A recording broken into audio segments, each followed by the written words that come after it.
Connaissez-vous l'homme qui a redonné fierté à toute une civilisation en défiant les mensonges de l'histoire occidentale?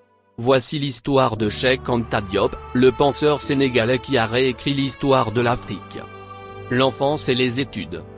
Cheikh Anta Diop est né en 1923 à Tietou, au Sénégal. Très jeune, il montre un amour profond pour la connaissance.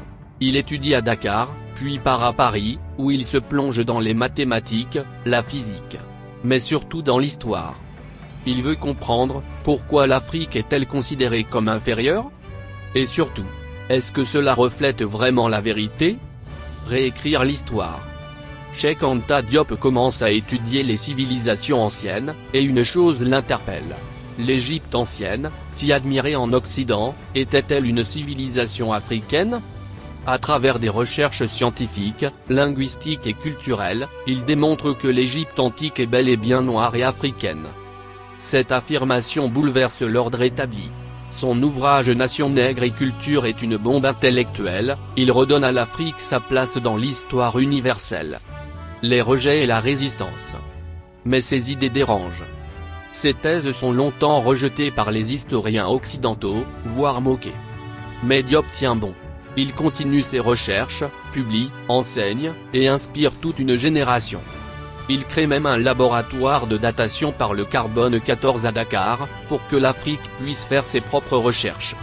L'héritage de Cheikh Anta Diop. Cheikh Anta Diop n'était pas seulement un intellectuel. Il était aussi un homme de vision pour l'Afrique. Il prônait une unité africaine, une science au service du peuple, et une renaissance culturelle. Il est mort en 1986, mais ses idées vivent encore aujourd'hui. Son nom est porté par l'université Cheikh Anta Diop de Dakar, en hommage à son immense contribution.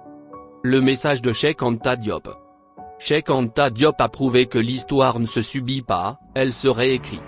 Il a redonné aux Africains leur fierté, leur héritage, leur voix.